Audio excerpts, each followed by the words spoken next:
Today's episode of The Prosecutors is sponsored by June's Journey, the perfect game for fans of true crime and mystery. And now listeners of our show can win a special decoration just for fans of The Prosecutors. Stay tuned to find out how you can win, and let's solve a mystery together.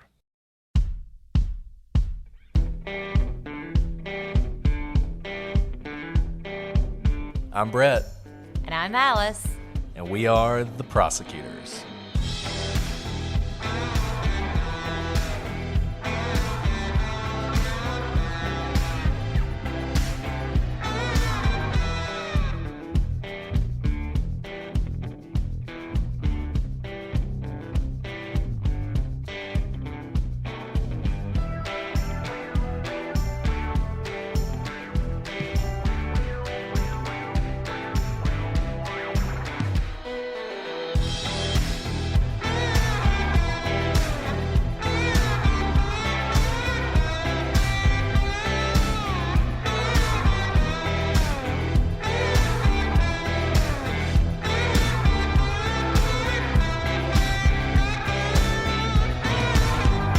Hello, everybody, and welcome to this episode of The Prosecutors. I'm Brett, and I'm joined, as always, by my hella cool co-host, Alice.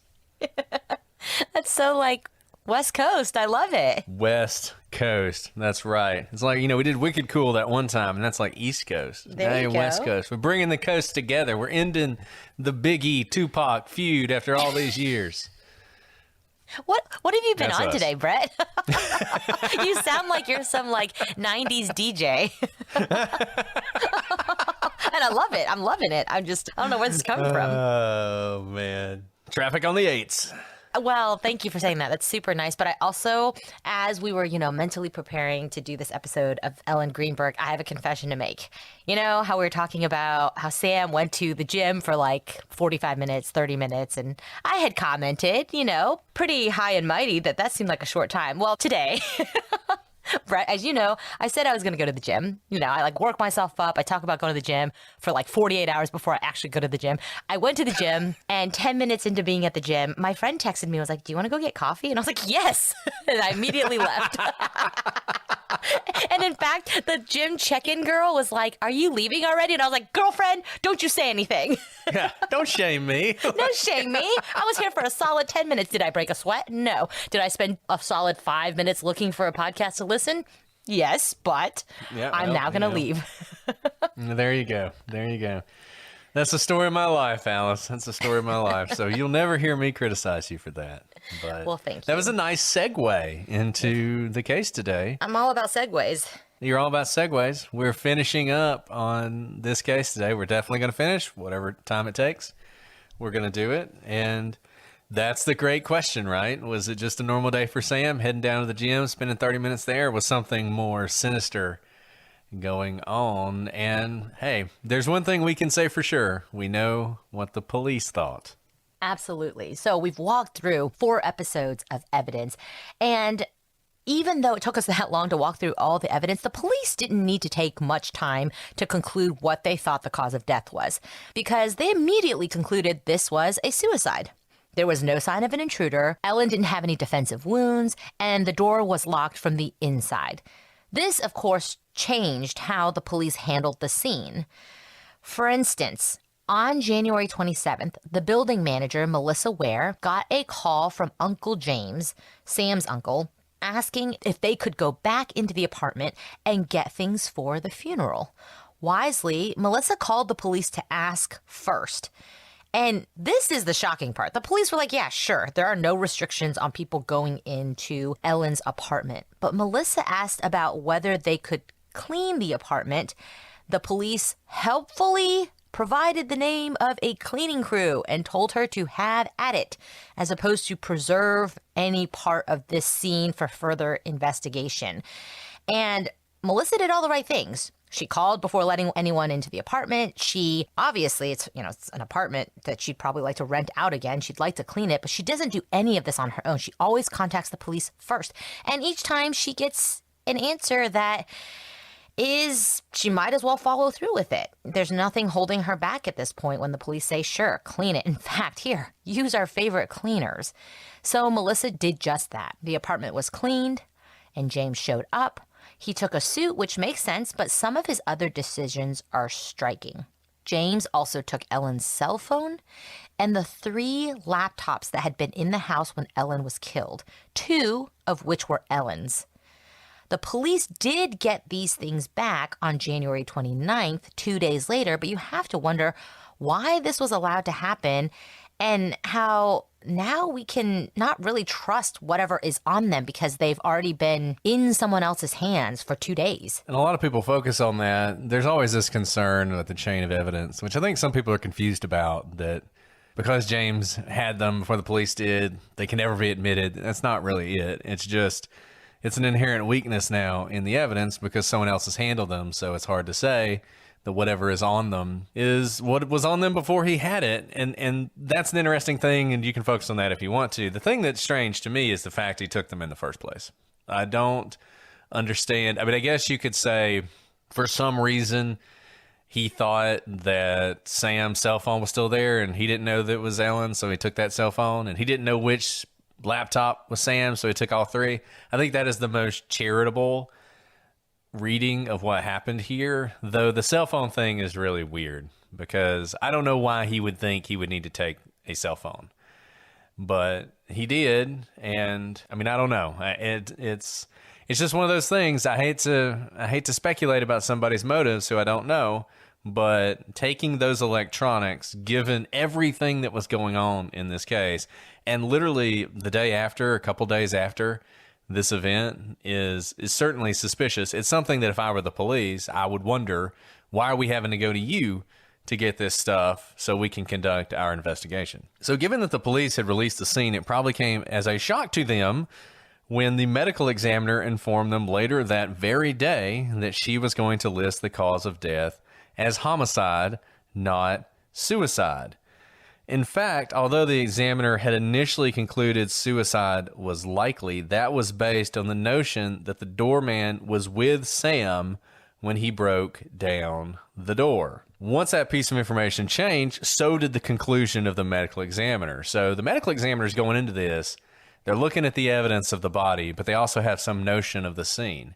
And their understanding is that when Sam broke down that door, the security guard was with him. And the security guard knew it was locked, and he saw him break down the door, and he saw him go in and find Ellen's body. And that, if that's the story, that certainly helps shore up the idea that this is suicide. It's not definitive. If that door was locked and Sam actually broke it down, it doesn't mean it was suicide, but it makes it more likely. And it certainly is a witness to support what Sam is saying. But in reality, as we've talked about, the doorman did not go with Sam. In fact, he told him, I can't be a part of this. If you want to do it, liability's on you, but I'm not going to be a part of it. We got a building policy. I got a job. I'm not going to do it. So he wasn't there. That has been confirmed by film footage from the lobby. Remember, there's no cameras in the hallway, so we don't have footage of Sam breaking down the door, of anything that happened in that hallway. But there are cameras in the lobby, and the doorman has also provided an affidavit in the civil suit that's ongoing, saying he never left his post. He wasn't there with Sam. How this story that he was with Sam came about is hard to say, as we've talked about. It's possible that Sam is telling the police officer this, that he went down to get the doorman was going to come help him, but then the doorman said he couldn't, and the police officer just misheard. And what he took from that conversation was the doorman went with Sam, and that just became a fact as far as investigation goes. Obviously, the more sinister explanation is that Sam told him, oh yeah, the doorman was with me when it happened. Very dumb thing to do, given that all you'd have to do is ask the doorman. And the doorman would say, no, I wasn't with him. And that's going to make you look very suspicious. So it's a little unclear how this information got out there. I know there are people who will say definitively that Sam said it, but I don't think that's definitive. But what we know for sure is that Sam was alone when he opened that door. What I find more confusing, actually, is that the medical examiner can change their opinion so quickly based on the fact that the doorman wasn't with Sam. Because I would think looking just at her wounds, the stab wounds and the placement of the wounds itself would tend to go towards homicide rather than suicide. And it seems like an external factor. This door is what changes the medical examiner who is examining the body, not the crime scene, for the conclusion of death. So I actually think that's just a strange thing. You know, usually the police are the ones assessing the crime scene or the potential crime scene. The medical examiner focuses on the body, the autopsy, you know, things that the body itself can tell you, not the surrounding things. And it won't be the last time that they change their opinion. Once the police complete their investigation, the examiner will once again change the conclusion back to suicide. And the question I have, obviously, how thorough was this investigation? The police have already made a major mistake. The scene is completely destroyed. It's not even compromised. It's completely destroyed. They allowed a professional cleaning crew to come in and clean up. They've allowed individuals to come into the scene and take things. We know what they say they did, and maybe that's all they did, but who knows, right? I mean, it's impossible to know what they did to that scene. And so now the police are scrambling to try and do this investigation. They're having to go to Sam's relatives to recover these computers and cell phones so they can do some investigation there. And it's a mess. And here's the thing. People talk about police conspiracies and all that stuff. Not a big believer in conspiracies because usually conspiracies fall apart. And the reason we know about a lot of conspiracies is because they fall apart. There aren't very many successful conspiracies. But what I am a believer in is CYA and scrambling to try and justify what you've already done. And if you're the police and you're in a situation where you thought it was a suicide and you allowed all these things to happen, and then all of a sudden you're having to do an investigation, you have a real incentive to conclude it's a suicide. To be like, whew, glad that was a suicide, because we really would have messed up if that had been a homicide. And the bias, the unconscious bias and conscious bias that you would have if you're trying to investigate this after you've already made that conclusion and already allowed certain things to happen, would just be tremendous.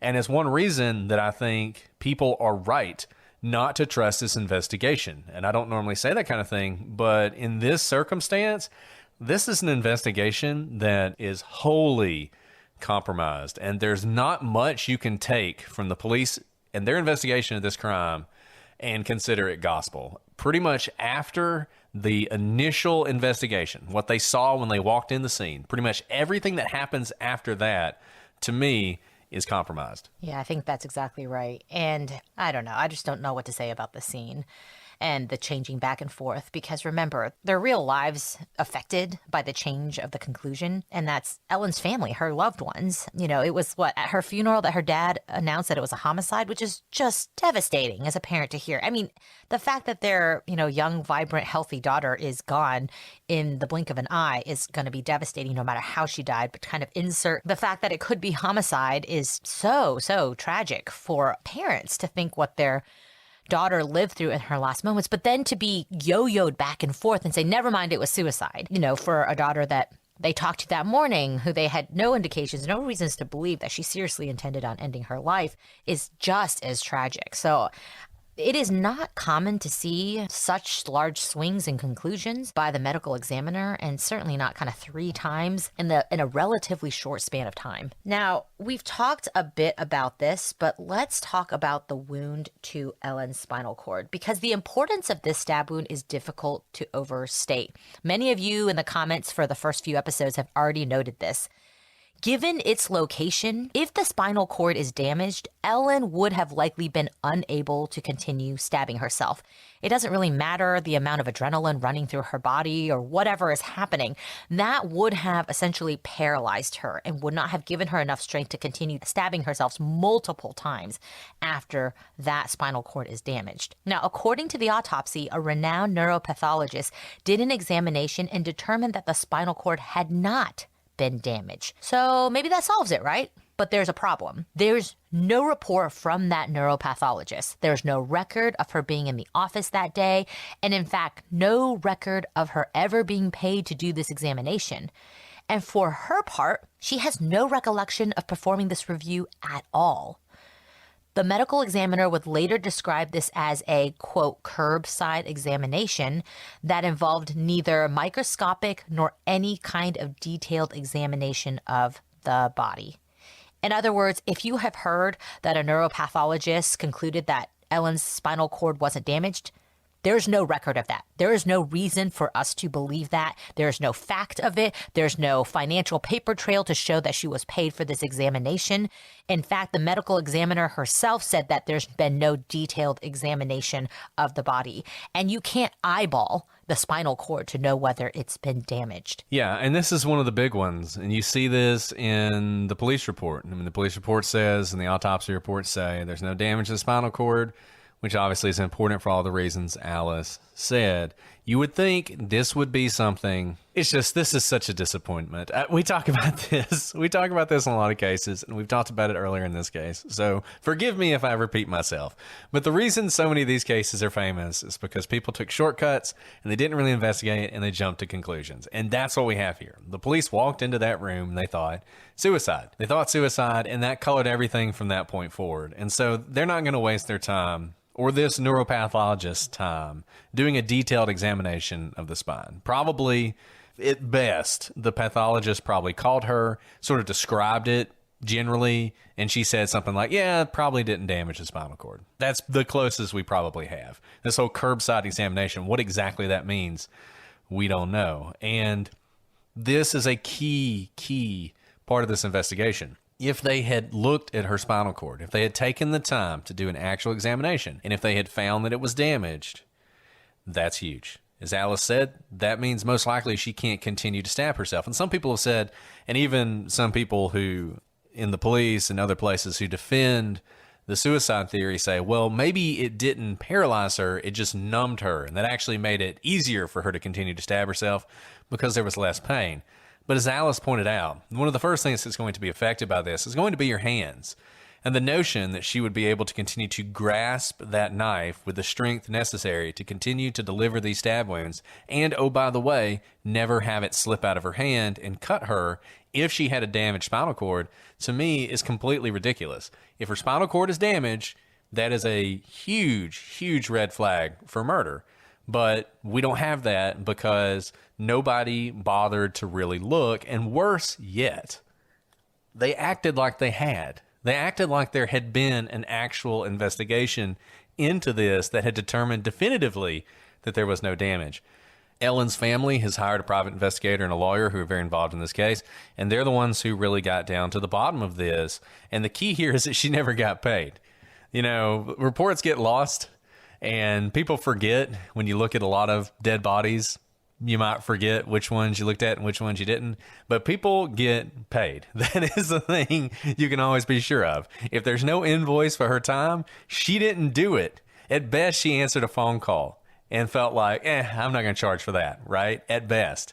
There's no way she conducted any kind of detailed investigation at all and did not bill them. That's how she makes money. It's her livelihood. So to me, this is definitive. This never happened. So when you hear that part of the reporting, it's complete junk.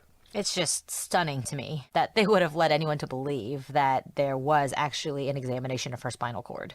Like you said, Brett, even if the partial damage or damage led to numbness, it leads to numbness everywhere, including the fingertips. That means she cannot grasp the knife anymore. And we know that the spinal cord stab was not the last one. The last one was in the chest, and that was a deep plunge. Yeah, I don't know. It's mind-blowing. The one good thing that came out of this is when people started looking to this a little bit deeper, they did realize that a portion of Ellen's spinal cord had been preserved. And so some experts have been able to take a look at that, and they've had some interesting takes. Obviously, this is not as good as an actual examination of her body and her spine and her spinal cord, but nevertheless, we'll take what we can get.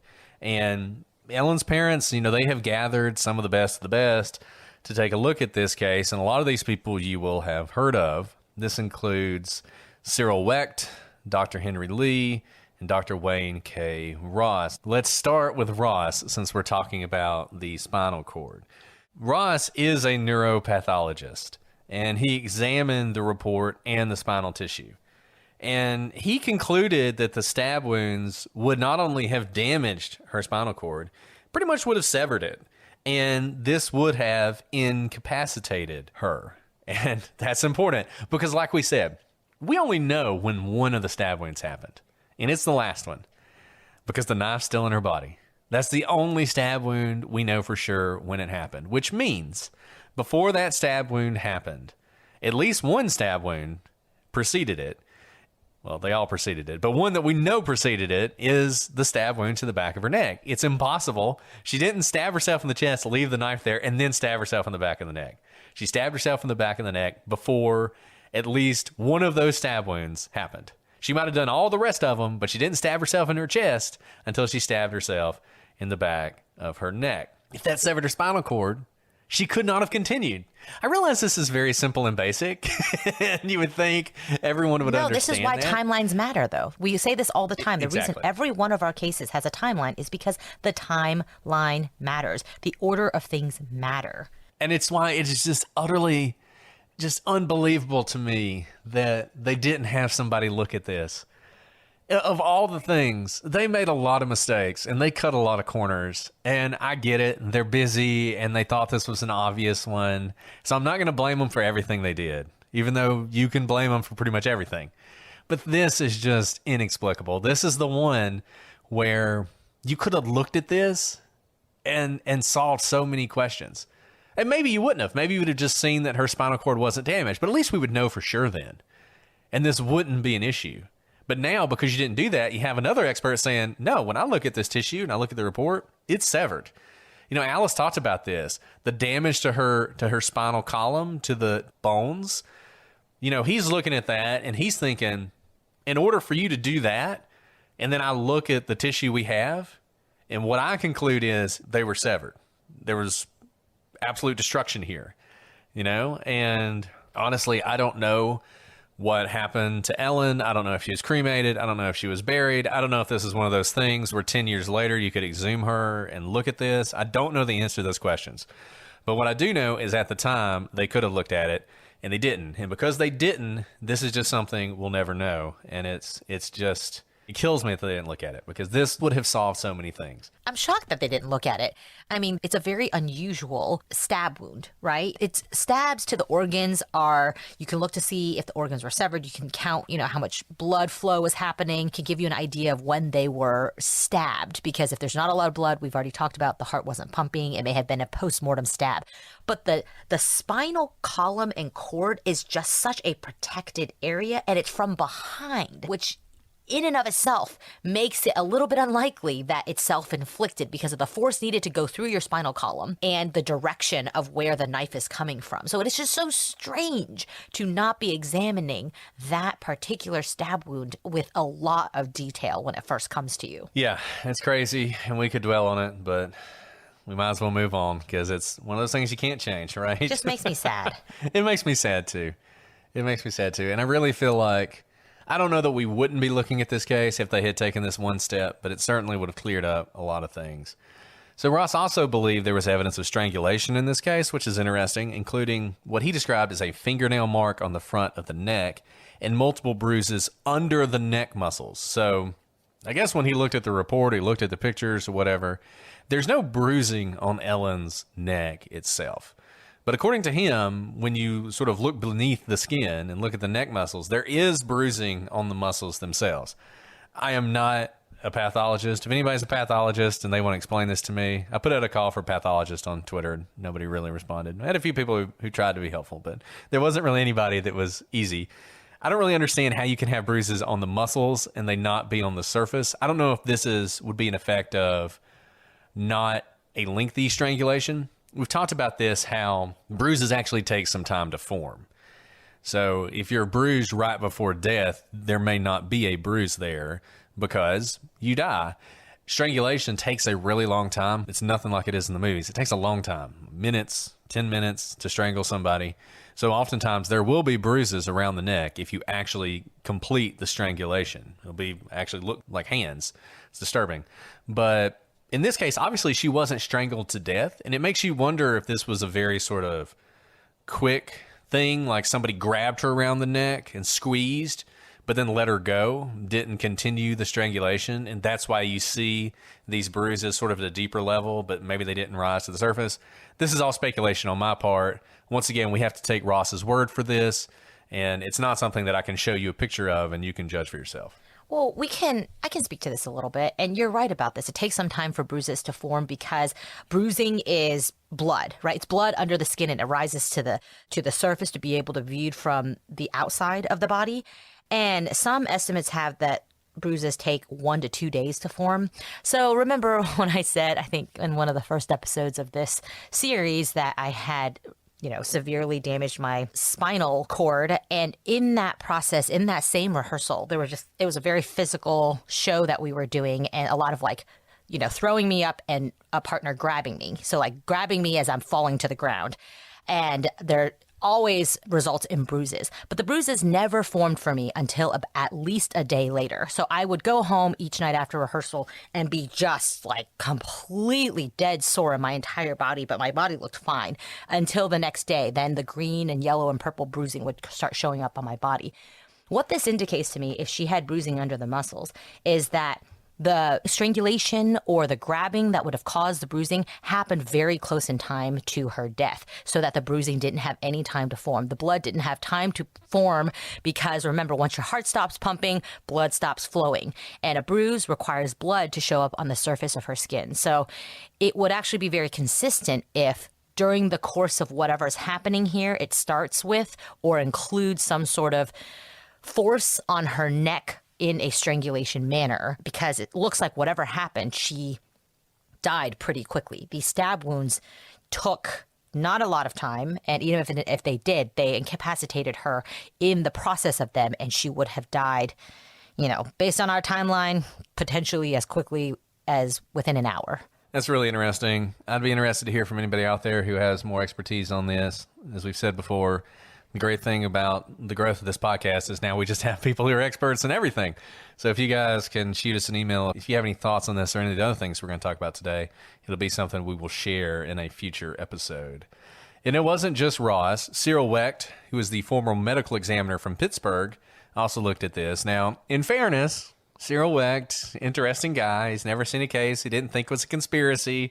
If you're into conspiracy theories about JFK or Jeffrey McDonald or anybody, or the Ramseys. He's got a crazy theory about the Ramseys. Cyril Wecht's your guy. He's gonna give you what you want. But I mean, he has performed like 25,000 autopsies in his career. So, not gonna knock Wecht too much. Just know that if you're looking for a conspiracy, you'll often find Wecht there supporting you. So he took a look at these wounds, and I'll just say his conclusion doesn't take much of a conspiracy theorist to reach. He thought that they were more indicative of murder than suicide. I think that's probably true as well. People have asked us what percentage of people kill themselves in this way, and the answer is 0. People don't kill themselves this way. That is not to say it didn't happen. I read a story recently about someone who built a guillotine and triggered it where they could push a button to make it work and cut their own head off. I'm going to go out on a limb and say no one has ever done that. That was their thing, and they did it, and it is them alone. So the fact that the suicide is sui generis doesn't necessarily mean it's not a suicide. It is certainly the case that people do not tend to stab themselves in the back of the neck and in the front of the chest when they commit suicide. But it wasn't just that. Wecht also pointed out that most suicides don't involve knives.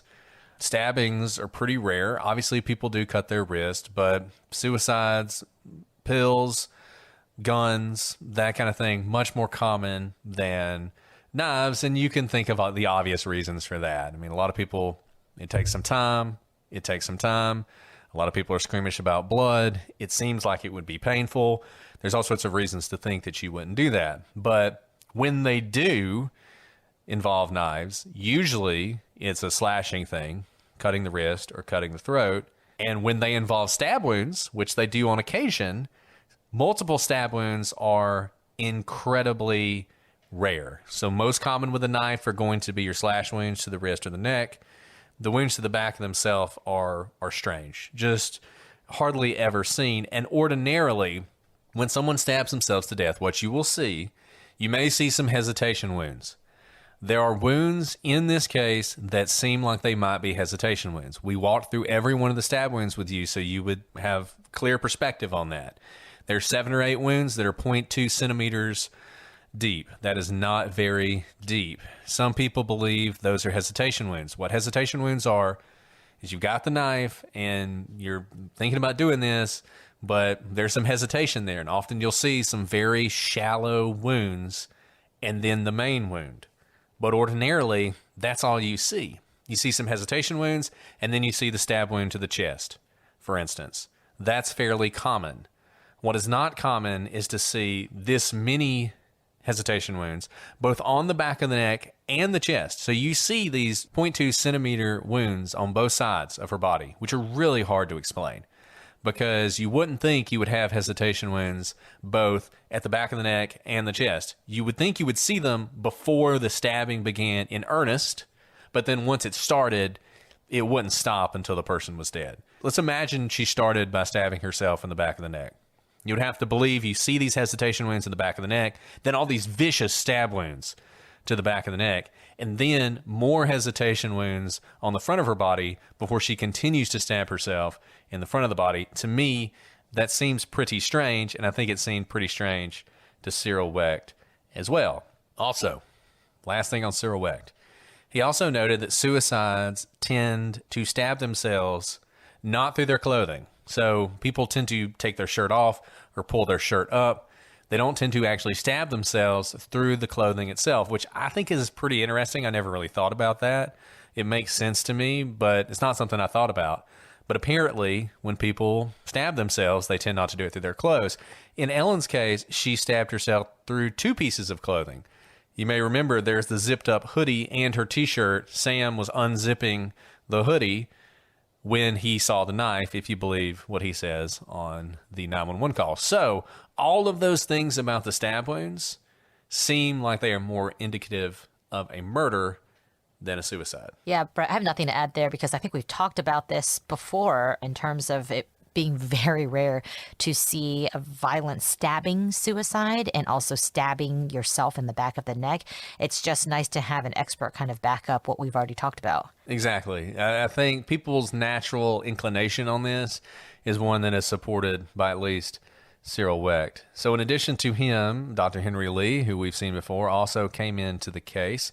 We know he loves blood spatter. It's his thing, and it also came into play in this case as well. He noted there was cast off from the knife, and he pointed out that it was in a downward direction, which wasn't really consistent with Ellen on the ground pulling the knife out of her body in an upward direction, or wherever she is. Wherever Ellen is, we say on the ground because, once again, if you look at the scene, it seems like only one of the stab wounds was probably committed while she was standing up, just given where the blood is. So we're going with Henry Lee's blood spatter. But wherever she is, if you imagine when she's stabbing, when she's pulling the knife out, I mean, she's going to be pulling the knife out in an upward direction. So you would expect to see sort of upward cast off. But what Lee sees is downward cast off. And this is something that you can sort of imagine, as we talked about yesterday or a week ago, with those blood drops. If someone was standing above her and stabbing, then you could imagine there would be more of this sort of downward cast off because of their position than if she was stabbing herself. So that's something he points to. I'm not an expert on cast off.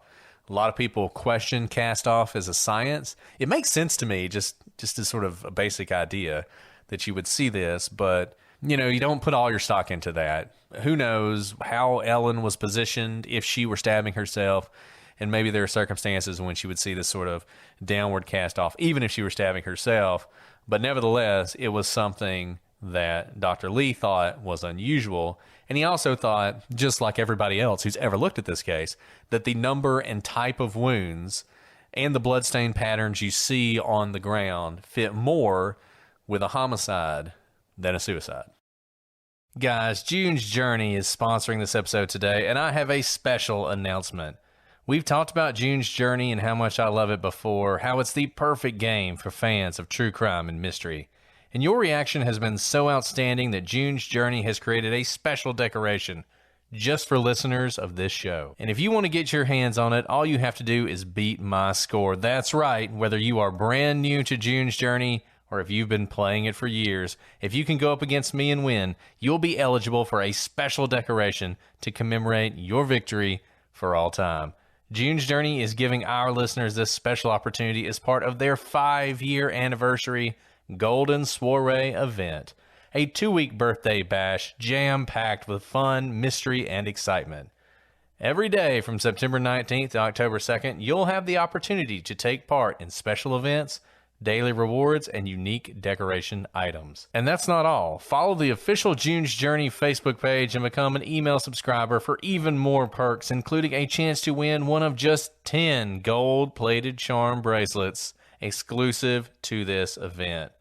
If you haven't played June's Journey, now is the perfect time to get started. If you're listening to this show, that means you love a good mystery and you like solving puzzles. That's what June's Journey is all about. You'll search for hidden clues to solve mystery after mystery across thousands of vivid scenes. And you don't have to do it alone. Join our Detective League and we'll team up to take on players from around the world. And you can play anywhere you have an internet connection. You guys know that our jobs can be stressful, and when I need a break, I know that I can fire up June's Journey to take my mind off everything going on in my world or in my job. I love that I can spend a few minutes playing a couple scenes just to recharge my mind in the middle of the day. There's no better mental pick-me-up to get you out of a slump than finally solving a scene or beating your high score. Or, if I want, I can lose myself for hours in the mystery. June's Journey has something for everyone. So come celebrate with us. Download June's Journey and take on my high score today. Play Chapter 1, Episode 5, Wooded Lane. If you get more than 600,000 points, you win. That's 600,000 points to beat my high score. If you can beat my score, tweet at us on Twitter at ProsecutorsPod or comment on our June's Journey post on Instagram. You have to follow us and you must include your user ID. And if you do that, I'll make sure you get the surprise decoration sent directly to your account. If you don't have June's Journey, what are you waiting for? Join us in the 30 million others who have downloaded June's Journey from Android and iOS mobile devices, as well as on PC through Facebook Games. Download June's Journey and let's solve a mystery together. Again, we're not the experts, but these experts are looking at it, and of course they don't get the benefit of looking at it in its original form. They don't get to look at the spinal cord as Ellen's brought in for the autopsy, and they don't get to look at the crime scene before it was professionally cleaned by a cleaning service recommended by the police. So of course they're having to draw together what they can now, but everything they're saying fits with the pictures that we've been able to see in this case so far. And if anything, these are questions that should have been answered at the time that are left unanswered from the initial investigation, and that's troublesome. So last time we told you that this was a case that was still developing. There was still action in this case, and that's because Ellen's parents are currently involved in a lawsuit with the Philadelphia authorities to force them to look into the case again and change the cause of death from suicide to homicide. Now, the city is fighting this, of course, and it's actually a kind of an unusual litigation, but it is moving forward. In October of 2021, the trial court denied the city's motion for summary judgment, and the city appealed. And in June of this year, the appellate court confirmed the lower court's ruling. It explained the bizarreness of this scene, including this interesting observation about the lock. The appeal court wrote, quote, "When viewing the photograph as a whole, one can only infer that if Greenberg's door was forcibly entered, as Goldberg claimed, then at least one of the two latch pieces on either the door or the door frame would have broken off completely. However, on the contrary, the photograph shows that the latch piece on the door frame appears to be completely intact and undamaged, while the latch on the door remains anchored to the door." So we've already talked about the strangeness of this latch and how it's barely damaged at all. And the court also found this very compelling. Now, I just want to note that the question before the court was whether the parents have standing to challenge this and if they do. and whether the courts even have the power to issue the relief they want to amend the death certificate. This fact about the door answers neither of those questions. And you just have to wonder if the city got the message the court is clearly sending. So this is kind of gratuitous in this opinion, right? They're going beyond what they're being asked here. But it seems pretty clear they're trying to say something to the city, which is to say, you better look at this. This looks suspect. And look, I think this is fascinating. It's fascinating if you're a lawyer. I think we already have put the opinion up on the website. If you go to Gavin Fish's website, he has a lot of different opinions by the courts in this case, a lot of different filings it's worth looking at. But this is interesting because we've talked about standing before, I think on our other podcast, Legal Briefs. We may have talked about it a little bit in this case. Standing is super nerdy and it is super dry. And it sort of has something to do with the facts. You have to show an injury. But really, it's usually much more sort of an legal analysis. And, remedies, which is what the other part of this is about. Like, is there even a remedy for this lawsuit? So if you can't get relief, you can't sue. So, you may have a really good claim, but if there's no way to fix it, the court's not going to consider it. Because what can the court do? The court's not going to waste its time and everybody else's time deciding a case and then, there's nothing we can do. This whole question of whether or not a court can actually order a medical examiner to change the cause of death is sort of a really interesting technical question. It may just be that that's purely ministerial and it's not something a court can get into. They can order a lot of things, but they can't tell a medical examiner, you have to change your mind and say it's homicide. We don't know if that's possible. That's one of the challenges the city's making. But the point is, these are all very sort of technical things that the court probably could have dealt with without getting into too many of the facts of this case. And the fact that instead the court spends some time actually pointing out the weird things it sees, to me, is a message that is saying, look, at the end of this, you guys probably going to win. I think the city's probably going to win at the end because of standing issues and relief issues and everything else. I will be surprised if a Pennsylvania court orders the medical examiner to change the cause of death and that goes up all the way on appeal and the Pennsylvania Supreme Court says, yes, that was the correct decision. I'll be surprised if that happened. So I think what the court is saying is, there's enough evidence here, we're going to let this go forward and see what happens. But what they're really saying is, you guys need to look at this again. I think the court is sending a very clear message that whatever the outcome of this lawsuit, you guys really didn't take a very good look at this in the first place. And you can fight this on legal grounds, but those people over there have a pretty good argument. Yeah. And, the court's not done either. They also note that Goldberg said the security guard was with him when he broke down the door, but that both his affidavit and the security footage confirmed that was not true. And the court noted that the M.E. Osborne had testified that he never would have amended the death certificate to suicide if Osborne had known the security guard did not witness the door being broken down and that the wounds indicated a homicide. Again, these notes to the facts of the investigation have nothing to do with the two legal questions before the court. So they're kind of going all in here. Yeah, I thought it was interesting that they go into Sam's talking to the security guard. As we said earlier, that is what people say, is that Sam said definitively, the security guard was with me. And I'm just not willing to go that far because if he actually said that, that's a straight up lie. That's a straight up lie. We talked about when he tells the 911 operator that she's laying flat on her back, and I'm willing to chalk some of that up to shock and that he just, he just loses his mind for a second and thinks somebody slumped against a cabinet is actually laying flat on their back. But if he told the police, oh yeah, when I broke in the door, the security guard was with me, that is not true. And the court points out that that is absolutely not true. And how, as a investigative agency, if he told you that, you didn't think more of that and think, we need to look more into this.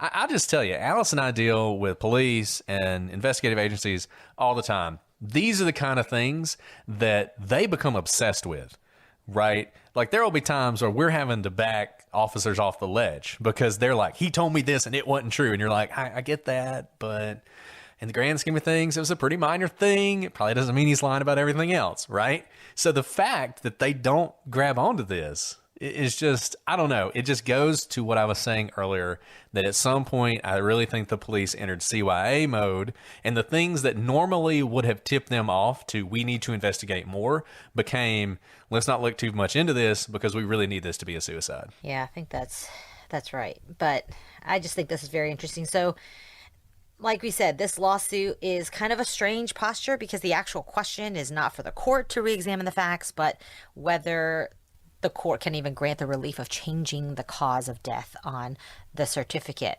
But I think Ellen's parents are kind of getting what they went for, which is somewhat, I can imagine that they may feel like, are we the only ones here? Are we the crazy ones who are seeing all these facts here that point to another explanation other than suicide? And here you have the courts essentially backing them up. No, I think that's right. I think probably for 10 years they did feel like they were crazy and didn't understand why nobody else was seeing this, but now people are starting to see it. You have this court opinion. Also, recently, Pennsylvania announced it is going to reinvestigate Ellen's case. It originally went to the Attorney General's office, and the Attorney General, who just so happens to be running for governor, decided we're conflicted. We're going to recuse. So he's recused out of it. So it went back to Philadelphia, but Philadelphia is obviously biased. So it actually is going to be investigated by a neighboring county.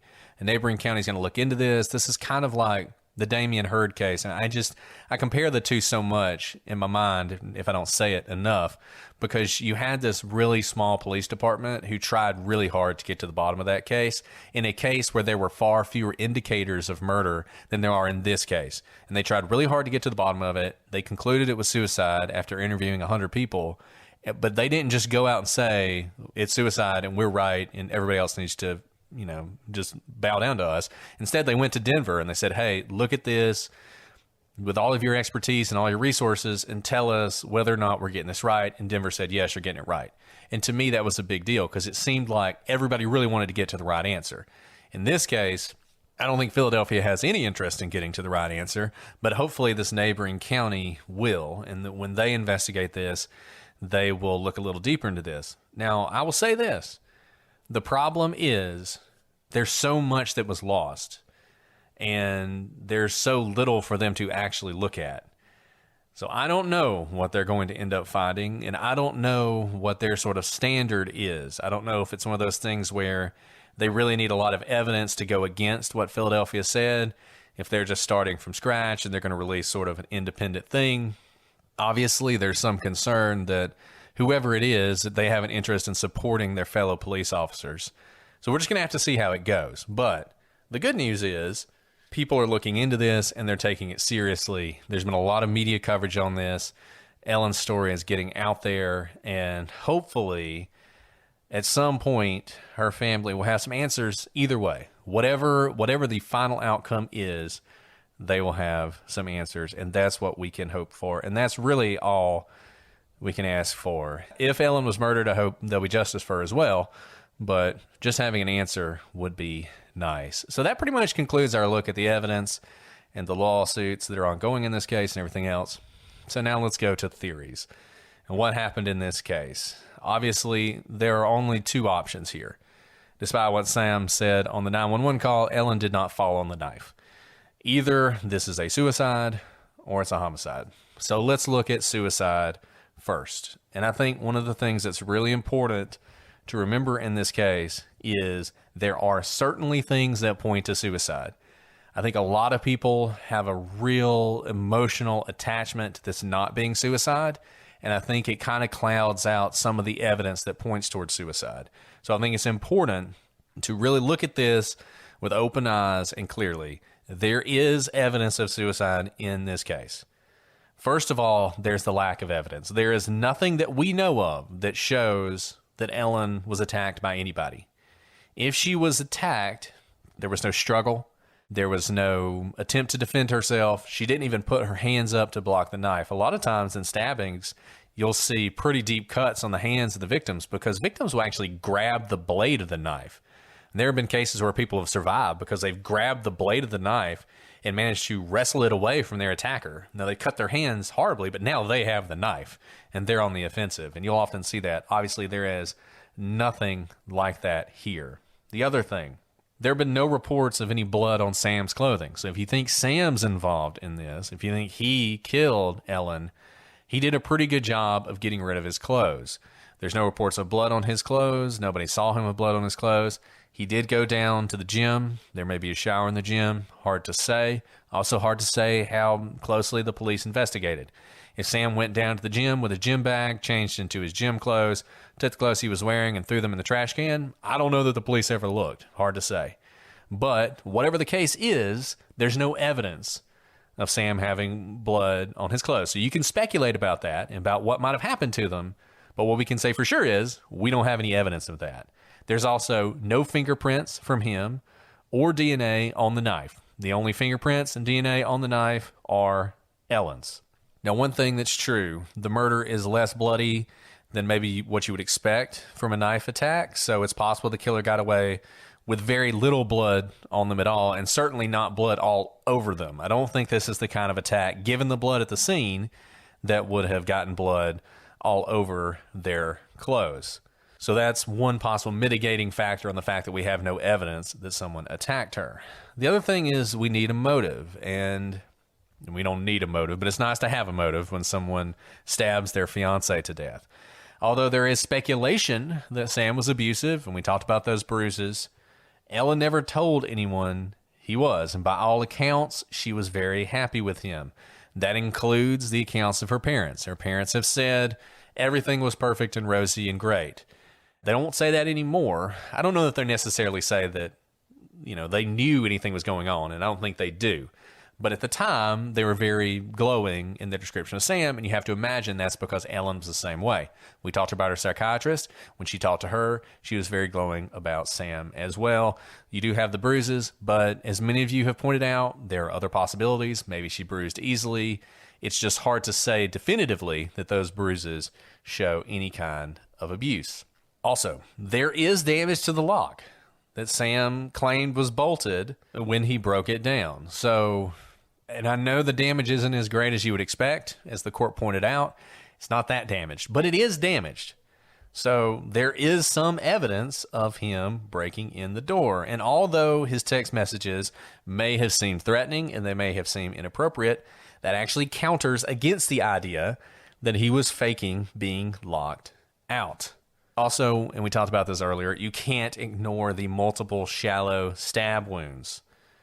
They're very hard to explain if this is a murder. It's very hard to come up with a reason for them if this is a murder. The only way you really can do that is some sort of torture. You do see this. Serial killers who kill with knives and torture their victims, you often see small cuts in addition to the final cut because they are torturing their victims. As we've said, this is probably more of a rage killing either way.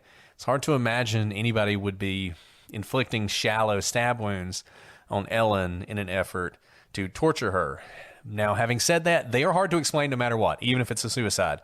Talked about this before. They're on both sides of the body. That doesn't really make sense. Maybe the hesitation wounds on whichever side she started with, probably her neck, maybe those make sense, but the fact that they're on both sides really doesn't. Also, and we can't ignore this, even if it's not definitive, Ellen had been struggling with some mental issues. And in the past, she had Googled things related to suicide. Given all of those factors, it's not difficult to understand why the police believed this was a suicide. This is simply not a case where there is no evidence of suicide and the police, for whatever reason, jump to a conclusion. There is evidence to support it, even if you don't believe that's what happened. Hello, everyone. This is Mike. And this is Gibby. And we're the hosts of the True Crime All the Time Unsolved podcast. If you haven't already, we'd love to invite you to come check us out. Starting in January of 2017, we've amassed over 230 episodes of some of the most intriguing unsolved cases in true crime history. We cover some of the very big unsolved cases, but we also like to cover some of the lesser known cases, some that you may have never heard of. We dive into the details. We talk about the victims, their life, the circumstances around their disappearance or murder, and we cover the potential suspects and persons of interest. We try to give you all the known facts you need to satisfy your amateur detective. We like to think that we don't take ourselves all that seriously, but we take true crime very seriously. You can listen to True Crime All the Time Unsolved now on Podcast One, Apple Podcasts, or wherever you get your podcasts. You know you want to. The Prosecutors is brought to you by Progressive Insurance. Let's face it, sometimes multitasking can be overwhelming. Like when your favorite podcast is playing and the person next to you is talking and your car fan is blasting, all while you're trying to find the perfect parking spot. But then again, sometimes multitasking is easy. Like quoting with Progressive Insurance. They do the hard work of comparing rates so you can find a great rate that works for you, even when it's not with them. Give their nifty comparison tool a try, and you might just find getting the rate and coverage you deserve is easy. All you need to do is visit Progressive's website to get a quote with all the coverages you want, like comprehensive and collision coverage or personal injury protection. Then you'll see Progressive's direct rate, and their tool will provide options from other companies all lined up and ready to compare, so it's simple to choose the rate and coverages you like. Press play on comparing auto rates. Quote at Progressive.com to join the over 27 million drivers who trust Progressive. Progressive Casualty Insurance Company and Affiliates. Comparison rates not available in all states or situations. Prices vary based on how you buy. Alice, we've got a very different kind of sponsor for this episode, The Jordan Harbinger Show, which is a podcast you really should be listening to. And I know that every day somebody tells you that you just have to listen to some podcast, and you nod and say sure, and then you never listen to it. Don't let that happen here. Jordan's show, which Apple named one of its best of 2018, is aimed at making you a better informed, more critical thinker, so you can get a sense of how the world actually works and come to your own conclusions about what's happening, even inside your own brain. Each episode is a conversation with a different fascinating guest, and when I say there's something for everyone here, I really mean that. In one episode, Jordan talks to a hostage negotiator from the FBI who offers techniques on how to get people to like and trust you, which sounds useful and disturbing at the same time. And you might love Jordan Harbinger's True Crime Starter Pack, where he dives into the Firefest fiasco to federal prison and also the secret life of an American art forger. Jordan's always focused on pulling useful, practical insights out of his brilliant guests, and we're not talking about pop psychology or wishy-washy self-help stuff here. The episodes are loaded with bits of wisdom that you can use to legitimately change your mind and improve your life right away. We really enjoy this show, and we think you will as well. Search for The Jordan Harbinger Show. That's Harb as in boy, IN as in Nancy, GER on Apple Podcasts, Spotify, or wherever you listen to podcasts. Guys, we're seeing prices rise everywhere from the pump to the grocery store and everything in between. Inflation is hitting us all where it hurts, and it really hurts. That's why I started using Upside. Upside is an incredible app for anyone who buys gas, groceries, or dines out. Isn't that all of us? With every purchase, I'm earning cash back thanks to Upside. To get started, all you have to do is download the free Upside app. Use our promo code PROSECUTE and get $5 or more cash back on your first purchase of $10 or more. Yeah, Alice, I like to use Upside at the gas station, and it is the easiest thing in the world. All you have to do is you go to the place where you want to buy gas, you claim an offer wherever you're using Upside, you check in, and that's it. You pay as usual with a credit card or a debit card, and you'll get paid. And in comparison to credit card rewards or loyalty programs, you can earn 3 times more cash back with Upside. It is so simple, and users are earning more than $1 million every week. That's probably why Upside has a 4.8 star rating on the App Store. So join us and download the free Upside app today. Use promo code PROSECUTE to get $5 or more cash back on your first purchase of $10 or more. That's $5 or more back on your first purchase of $10 or more using promo code PROSECUTE. Guys, most of you have probably heard us sing the praises of Prose, the world's most personalized hair care. And for those that haven't, I want to tell you about the incredible results you will see using customized Prose products. Prose knows there's more than just one hair type, and that's why Prose has given over 1 million consultations with their in-depth hair quiz, which is how we got started. My wife, she has curly hair. She has trouble finding hair products that work for her, but using Pros and analyzing over 85 personal factors, Pros was able to determine a unique blend of ingredients that treated her hair better than it's ever been treated before. Brett, it's so true. When I started using my personalized Pros hair products, I noticed an immediate difference. Everyone started commenting that my hair looked shinier, it looked healthier, and you know what? It actually cut down the time it took me to style my hair because my hair just had so much more bounce and life in it. In fact, this weekend I went away and didn't have my Pros hair products, and I saw a drastic difference in my hair. It was just harder to manage. It wasn't as conditioned. And when I came home, my hair bounced right back as I fell back into my Pros routine. If you're not positive Pros is the best hair care you've had, they will take your products back, no questions asked. So Pros is the healthy hair regimen with your name all over it. Take your free in-depth hair consultation and get 15% off your first order today. Go to pros.com/prosecute. That's pros, PROSE.com/prosecute for your free in-depth hair consultation and 15% off.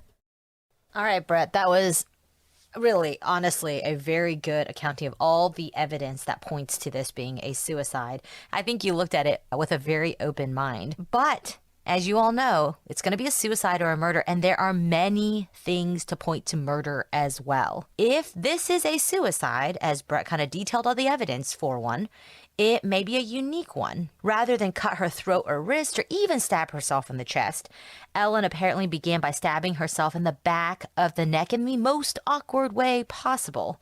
She also stabbed herself in directions that seemed to indicate she would have had to change hands or at least adjust her grip. And she did this with a steak knife with no guard, and yet the knife never slipped in any such way to cut her hands. And given the damage to the spinal cord, it's unclear how she could have delivered that final blow to her chest where the knife remained after she lost consciousness. She would have stabbed herself through her clothes, which was unusual, as the experts say, and left the knife in place, also unusual. And if she had locked the door, she only locked the bar lock and didn't bother to engage the deadbolt. She would have committed suicide apparently while in the midst of washing blueberries and peeling an orange for a snack. And then there's Sam's behavior. Apparently he called his friend Camion before he even entered the apartment and 17 minutes before he called 911. 12 minutes later and 5 minutes before he calls 911, his uncle, a lawyer, calls him. 3 minutes after the 911 call, Camion arrives on scene, even before the emergency responders. Why? What is happening here? At the end of the day, whatever you think happened, what is clear is that the investigation by the Philadelphia police was woefully incomplete. Whatever the story here, it is not the story we've been told. There are massive holes in this story. I don't think this is some big conspiracy by the police who came in and thought we have to cover up this homicide for whatever reason.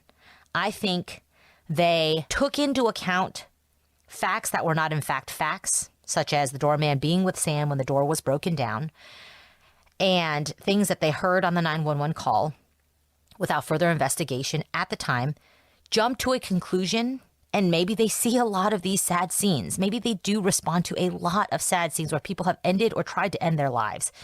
And they thought, this is a suicide. And because of that snap decision, they failed to secure the scene and failed to do a complete investigation. And then they were caught in a rock and a hard place. And they just tried to cover their tracks. I don't think they came in trying to have some set agenda. I think this was incomplete police work and then having to cover themselves. There are a lot of signs and evidence that points to this being wounds inflicted by someone other than Ellen. And really, given the spinal cord injury, or at least the stab to the back of the neck, I think that's probably some of the best evidence that she did not do this to herself because of the physical impossibility of inflicting those types of wounds on herself. And let me just say, it is possible that a third party committed this crime. A lot of people think it's either suicide or Sam did it. It's possible a third party committed this crime. I'm thinking sort of only murders in the building type scene.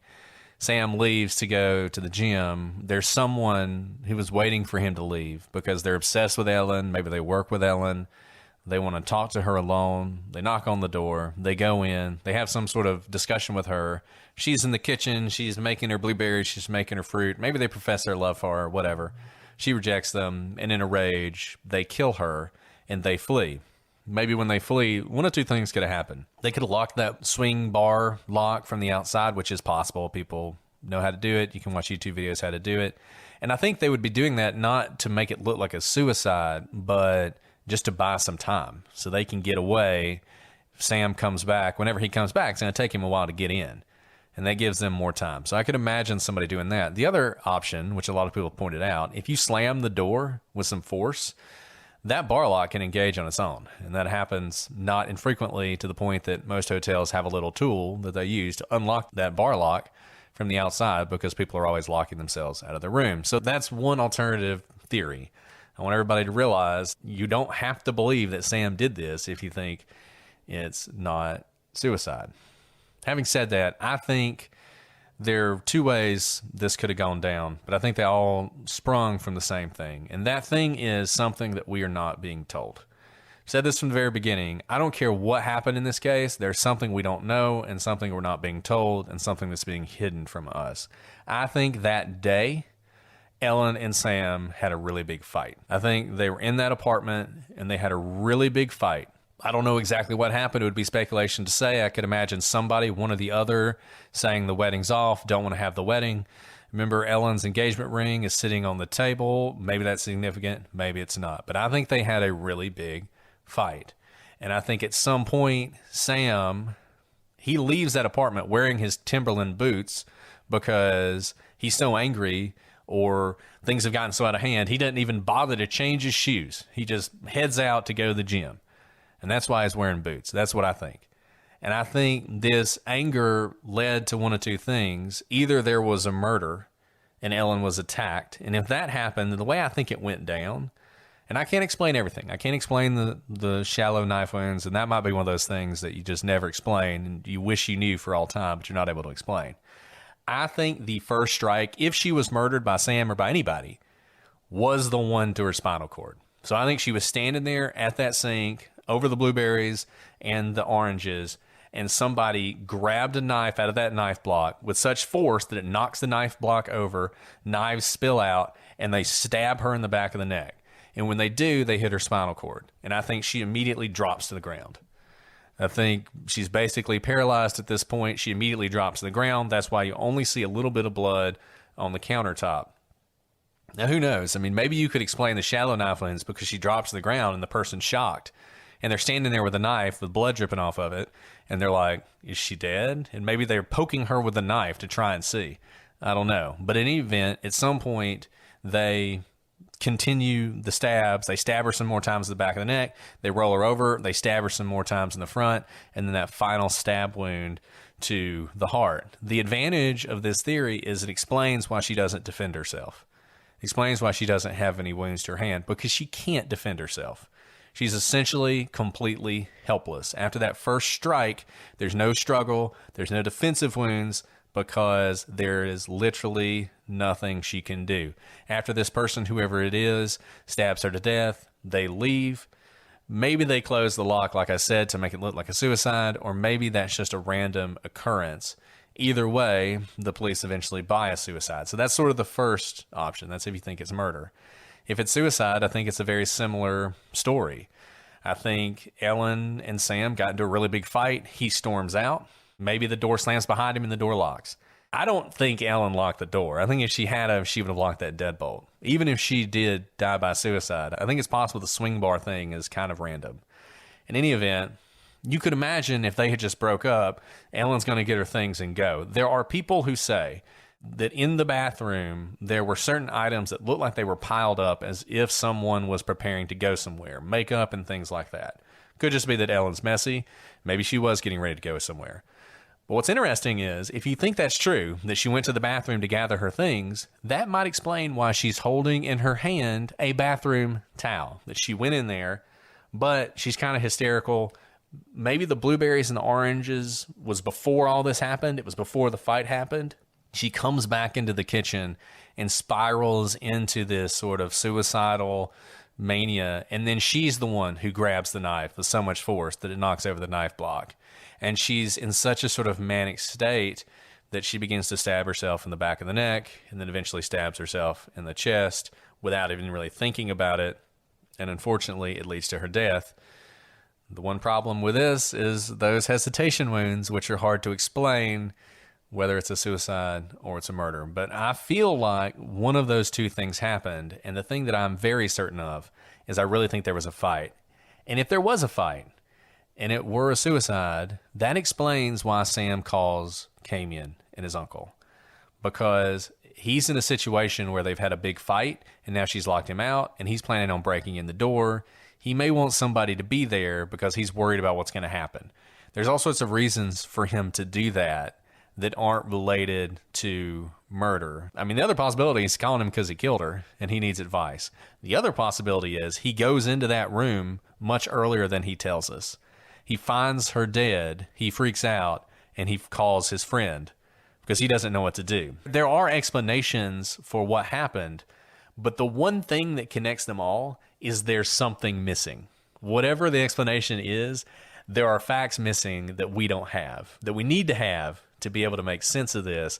And hopefully in this investigation, the police will get to the bottom of it. And I hope they ask Sam some really hard questions about what happened that day and about the timeline that he has laid out up to this point. I think you've laid out two very plausible theories. And actually, I think your suicide theory is way more believable than the suicide story put forth by the police, because that makes a lot more sense. I agree with you. I think the locked door might be kind of a side externality of this case that's really not that important, because if you do slam the door in either situation, suicide or murder, and that bar swings across, it would explain why, even if it were a suicide, it would explain why Sam is so kind of angry about the door being locked and he's surprised he's not the one who locked it. Like, why are you locking me out, whether we had a big fight or whatever? Because we've talked about how his kind of increasing in anger texts don't seem to go along with a murder theory, because you would think he'd want to come off very sympathetic, like, I was worried about my girlfriend, then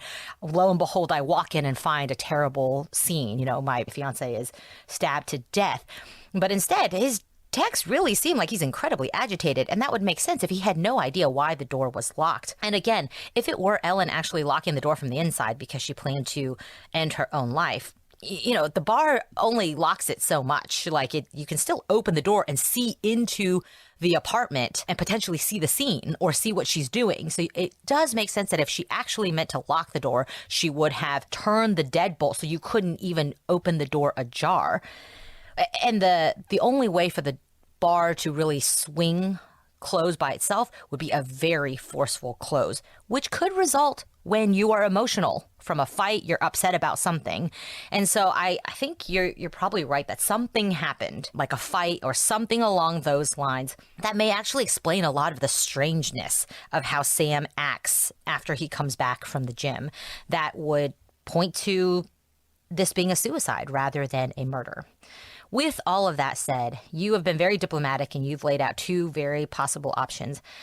I am very hung up on these 20 stab wounds. I'm really hung up on the back of the neck stab wound, and especially the spinal cord. Maybe it's because I'm extra sensitive to this because I've lived through a spinal cord injury myself and know the actual effects it had on my entire body, and how I was laid down on a bed paralyzed, only my eyes could move. And I knew that there was no way, no matter adrenaline, no matter drugs, nothing could have allowed me to close my fingers around anything. I couldn't even put my fingers together to dial into my cell phone for help. If that was my experience. So maybe this is hitting me particularly hard because of my own experience, but that spinal cord stab makes me think this is much more likely a murder rather than a suicide. Now, I really don't know who did this, but I think if it were a murder, my theory, at least how it started, would have differed a little bit from yours, Brett. because I actually wonder if it escalated to a murder. Maybe it didn't start there. Maybe that wasn't the intent.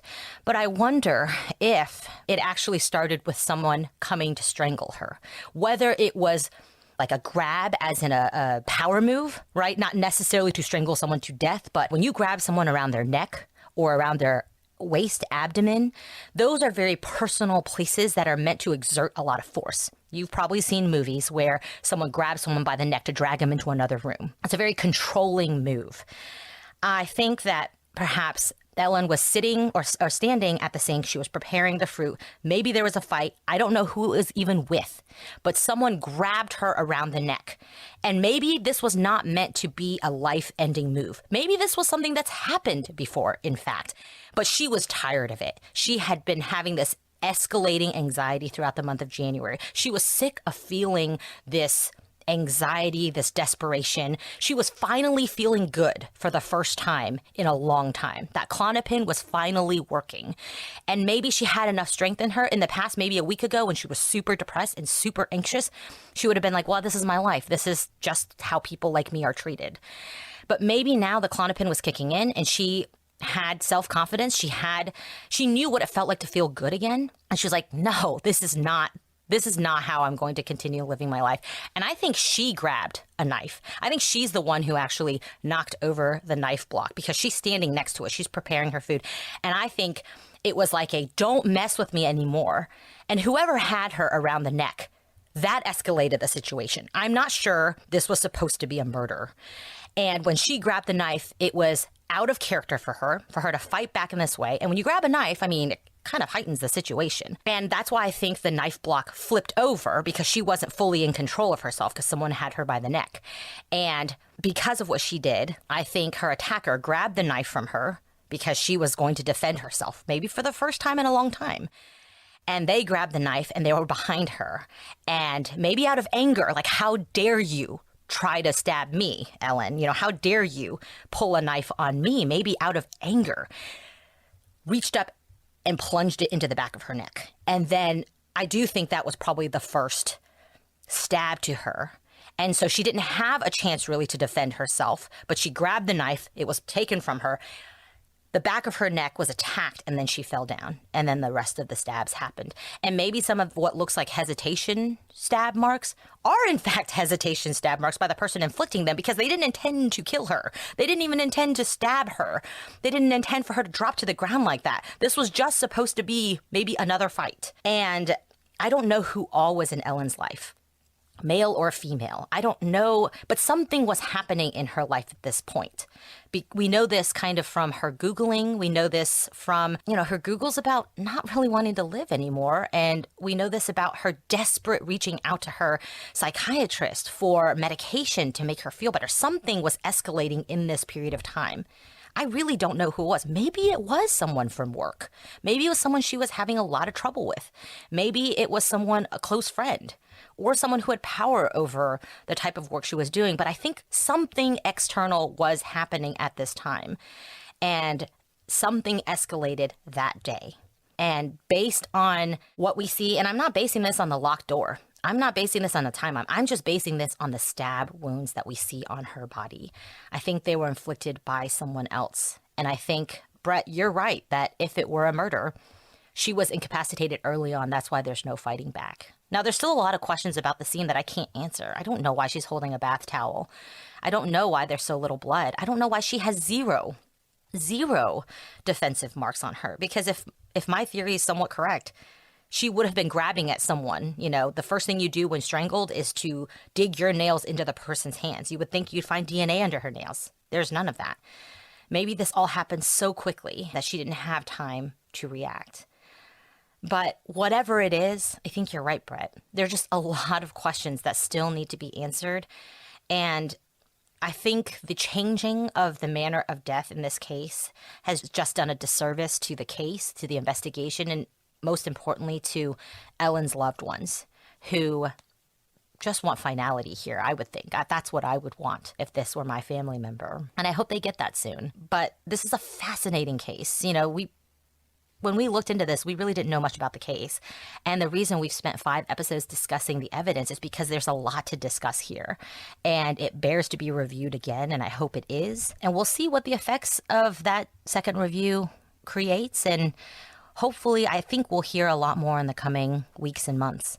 One thing I hate about this case is I hate how many questions there are. And I hate how much speculation you have to do, because this case shouldn't have that many questions. It should have been investigated more. You find a woman dead in her kitchen, stabbed 20 times. I don't care, and I've said this, I don't care if you think it's suicide and you as an officer using all your investigative experience think this is going to be a suicide, that's where this is going to lead. That's fine with me. I don't have a problem with officers using common sense to narrow down avenues of investigation. But I've got to think, even if you were that officer, if you looked into this and saw some of the things we've talked about, at some point you would have thought, I don't know, I think this is a suicide, but I don't know, we need to look this a little bit closer. And I'll just tell you, if I was the prosecutor who got this file from this police department, I would have been like, guys, what are you talking about? We need to look at this more. And that's something you do. We talked about dealing with investigative agencies. There are times where investigative agencies will come to you and say, I don't really see a crime here. And you will say to them, well, I think you need to look a little bit more. I mean, maybe you're right, but there are some things we need to tie up in this case. And there are so many things that should have been tied up in this case and weren't. And if they have been, we wouldn't be where we are. I've got to think that the interview of Sam was woefully incomplete. We don't have it. I don't know if anybody has it. I certainly haven't seen it. I've got to think it was woefully incomplete, because I feel like if they had gone into some of this stuff and really dug into what happened that day, number one, the parents would know about it. It would be part of this lawsuit, and it would define things a little bit better. But to my knowledge, we don't have that. And that's why there's a lot of things we don't have. And there is an opportunity to correct some of those issues with this new investigation. And I hope they'll get to the bottom of it. And Ellen deserves it. Her parents deserve it. And Sam deserves it. If Sam is innocent here and didn't do anything, if he's just the fiance who came in, maybe they did have a fight. People have fights and they say things they don't mean. That happens. And then he walks in and he finds the love of his life dead on the kitchen floor. He deserves answers too. He deserves closure. He deserves to be able to move on with his life. But I don't know how he's ever going to do that as long as all these questions remain unanswered. So I hope that this new department that's looking at this will finally give us something. Give us some definitive answers. And it happens where you have reinvestigations of cases that you think are complicated, and they come back and they say, actually, here's what happened. And you think, okay, I totally see that. And it doesn't always satisfy everyone, but I am very interested to see what this police department says.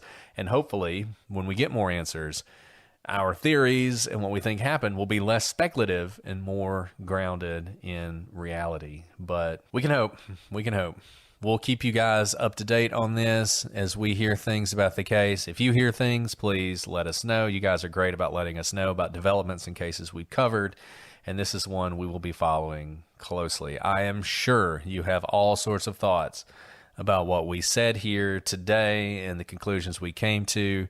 The feedback on this case has been amazing. I am so thankful for those of you out there who have had struggles with suicidal thoughts and depression, who have taken medication to deal with those and are willing to share that, not only with us, but with many of our listeners in places like the gallery or on Patreon and the discussions that happen there.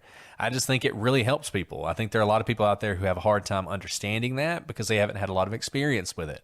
And when they hear your experiences and how you've handled them and how you've dealt with them and the struggles that you went through, I think it really gives a lot of people a lot of clarity, and it helps to sort of demystify and destigmatize mental illness, which is something that we think is really important and we think can actually help people. So thank you guys for being so forthcoming, both with us and with everybody who is a part of this show.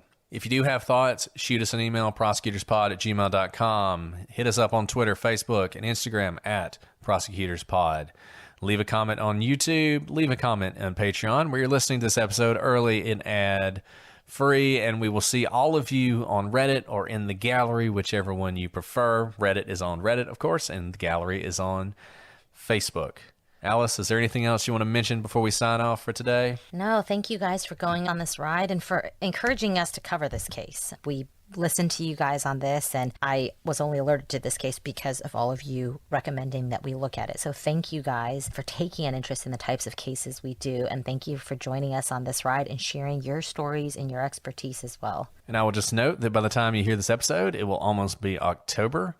And you know how much we love October, and we do things a little differently. Though those of you who don't listen to the October episodes, I just want to point out they're still true crime episodes. They've just got a little bit of October to them. So this year we're going to do true crime cases that inspired horror movies. We'll talk about the cases, but we'll also mention the movies. And if you want to watch the movies, I will be watching the movies throughout the month of October. So if you want to join me on Twitter while I live tweet the movies that we're talking about, please do that. I hope you'll enjoy it. Next week, we won't have a new case. We're going to do one of our live Get Vocals that if you're on Patreon, you can take part of.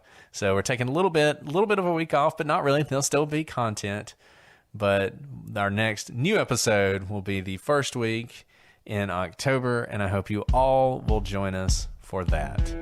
Well, we will see you then, but until then, I'm Brett. And I'm Alice. And we are the prosecutors.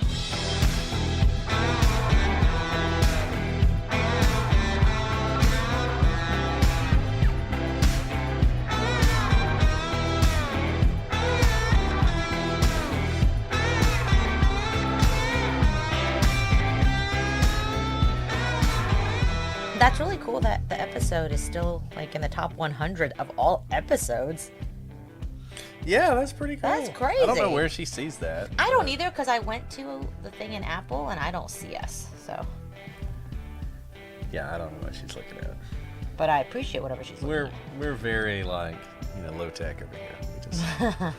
We just do our thing. Just do our thing. If people listen, they listen. If they don't, they don't. Gotta be zen about these things. Zen.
Let's start with Ross, since we're talking about the spinal cord.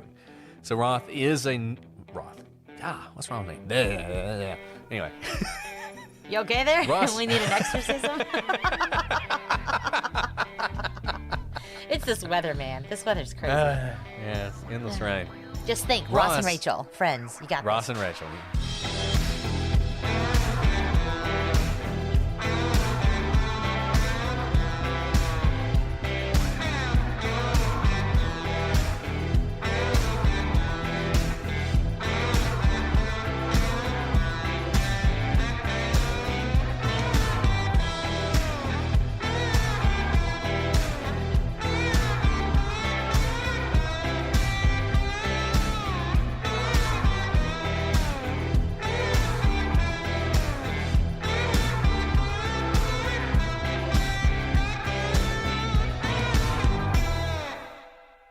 Thank you guys for listening to this episode that was sponsored by June's Journey. We've talked about the game a lot. We love it. We play it all the time, and that's why we want you to take part in it. I hope that you will join us as part of this fun competition. I hope you'll take on my score and try to beat it. Just remember, all you got to do is go to Chapter 1, Episode 5, Wooded Lane, get more than 600,000 points, and you will be eligible for a unique decoration available only to fans of the prosecutors. Just tweet at me, post on Instagram, whatever you want to do. Let me know you beat that score, leave your user ID, and we will make sure you get your reward. Download June's Journey today and let's solve a mystery together. Saddle up and get ready for Westerns Weeks on PlutoTV, all for free. We're coming in blazing with favorites like True Grit and Once Upon a Time in Mexico.